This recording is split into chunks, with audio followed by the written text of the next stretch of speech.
Good afternoon, ladies and gentlemen. My name's Stephen Stone. I'm the Managing Director of Perth-based and ASX-listed Azuma Resources.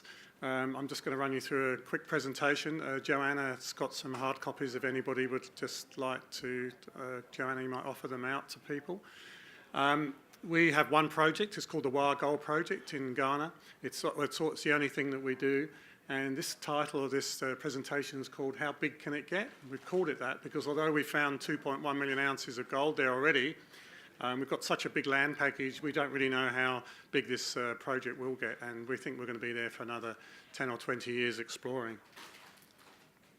So the 2.1 million ounces, we've got a 25 million market cap, so you're effectively buying those for just $12 enterprise value per ounce. We did a feasibility study about 4 or 5 years ago, 624,000 ounces at a really good grade for West Africa, 2.14. And so you're buying those ounces, those reserves for about $40 an ounce. Next year, we're hoping to be a 1 million ounce reserve, and that'll then be the catalyst for a development decision. Last year, the company's been pretty much in hibernation for the last 4 or 5 years, post the GFC and lack of funds. Last year, I did a transformative transaction with a private equity group based in Perth called Ibera. They're investing $17 million over the next 2 years to earn a 47.5% in the project. And that also comes with a team of very, very strong technicians. So that's a real game changer for Azuma. We're effectively now free carried for the next 2 years, and we're not going to be doing any issues. So anybody buying our stock isn't going to be diluted again for quite a long time. Part of that expenditure this year, we're spending $6 million drilling 27,000 metres, and so there's going to be a lot of news flow over the next 6 to 12 months in particular. Our first program with our joint venture partners was completed quite recently, and we've got a fantastic hole intersection just below one of our quite shallow pits of 44 metres at 5.37 grams. That included 20 at 10 grams. In fact, there was 1 metre there running at 4 ounces. So it's an exciting time to become a shareholder of Azuma. And we're just right up there in the northwest corner of Ghana, and we've got one of the largest land positions in West Africa, and I'll tell you a bit more about why that's important if you obviously want to find big deposits. So $12 an ounce, we think we should probably be respected to our peers on a fundamental and comparative value of about $40 an ounce, so that would see a tripling of the share price. And having come out of hibernation, we think we're at the beginning of a re-rating of this stock. So the board of Azuma, myself, I'm the MD, we've all lived and worked, and they've got a very strong African background. They register a number of private and investors, small family offices, very well supported, very long-term shareholders.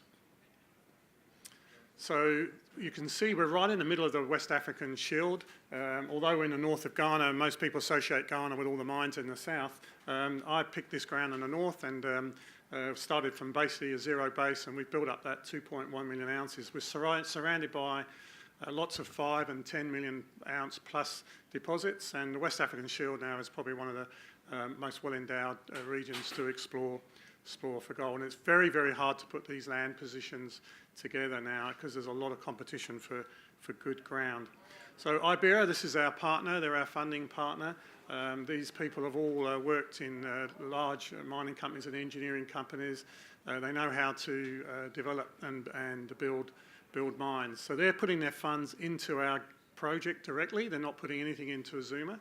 So there's no more dilution for the Azuma shareholders except through that subsidiary into the project. So we still keep control of the project even when they spent their 17 million Australian dollars, and they don't really get any equity until they've spent that. So that money's going into the ground, and that's all happening now. The deal was done last November. They looked at about 200 projects before they chose to invest in this project. And the key person there is John Horonsky. John's one of the foremost geologist in Western Australia, used to run Western Mining and BHP's exploration, and has a particular interest in orogenic gold deposits, which is what our Wire project is. And it was his endorsement that brought the company into the Wire Gold project. So the graph on the right is basically how I've built up the resources over the last 10 years. So Oops, how do I go back? So the red bar is the reserves, so we're 624,000 ounces, and next year we hope to be at the 1 million ounce mark, and beyond that we just don't know how far we're going to go. But it just really illustrates that the ground is really good, and when you've got the right people, the right ground, and you've got the funds behind you, you will keep discovering gold on this project. We've done so far 10,000 holes for about 500 kilometres of drilling. We've probably spent $60 million actually on drilling itself, and the company's market cap is about $25, $28 million. So there's a lot of value compressed into that small market capitalisation, and we're at a stage now, having done the deal with Iberia, where we're beginning to unlock that value and with their funds add even more value to the company. The north of Ghana has been not an area that's associated with gold, but you probably have all seen the Cardinal company here, and with us, this northern part of Ghana and then going into Burkina Faso is becoming a hot address, a really good place to be. Our leases are on the right, so north to south is about 110 kilometres, giving you a good idea of scale. The red dots are where we've made the discoveries. The mine plant will be where we got the Kunchi and Betkong labels right on the left there. The pink is where we've got a lot of gold anomalism, so there's no shortage of places to explore for gold.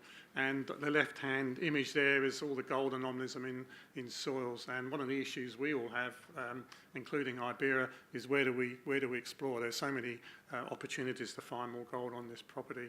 And these are our eastern licenses, and all those pink areas are areas which have yet to be drilled, and usually when you drill those anomalies you do find mineralisation. It's just a matter of whether you're going to get a resource and reserves from that. We did a drill hole last program at 44 metres. It wasn't a lucky hole, it was specifically targeted to see if there's any depth potential, and it was targeted to hit a structure that intersects the main gold and the shallow gold, because we always believed there was a sort of a feeder zone, and that hole was very successful in intersecting that feeder zone, and that's been again a breakthrough for our understanding of the geology, and we think that will lead to a lot more reserves being delivered into the inventory, and it will also mean that we can deepen the pit that you can see there and even look seriously at underground mining, which will add more reserves to the project.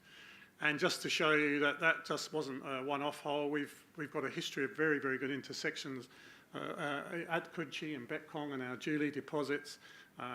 They're just old holes, they're old news. If we were delivering those into the market today, I'm pretty sure our stock price would go through the roof. So that's a long section through the ore body there, and you can see the blue arrows are really showing what we now know is to be the feeder, the conduit for the gold to come up into the surface. And most of those pits we've designed in the past are only about 110, 120 metres deep, so they're very, very shallow. And there's another hole just 15 metres to the west there that was 20 odd metres, a couple of grams, 2 or 3 grams, just to show that wasn't a one-off hole. And these deposits elsewhere in Africa and Ghana, they can go down to 1.5 kilometres. So we're really at just the tip of the iceberg as far as we're concerned. Now, unusual for a company like Azuma's, we did a feasibility study about 5 years ago. Didn't have quite enough gold to go ahead with the development, but effectively that money spent. That study is already there in the drawer. Our partners, Iberia, effectively just dusting that off and updating it. So we'll be delivering another reserve update at the end of the second or third quarter next year, and we're pretty confident we'll be going ahead with production. We've actually effectively de-risked the project. It's almost what the Canadians would call shovel ready. We've got 2 mining leases. We've just about got our EPA permits. The government's actually put grid power right to where the mine gate's going to be. We've designed the site. We've done most of the engineering. It's almost ready to go, and that's just in the bottom of the drawer, waiting to be taken out when we get to that 1 million ounces. So a lot of news flow, a lot of work going on. As if you're an investor in the company, there's going to be no shortage of news, which we hope will drive the re-rating from the current 3.5 cents, and we hope to be 10 cents by the end of the year, and perhaps a lot more than that. So why invest today? I think it's just a very exciting time to get on the register of Azuma Resources. You'll only do that by buying the stock on the market. And thank you very much.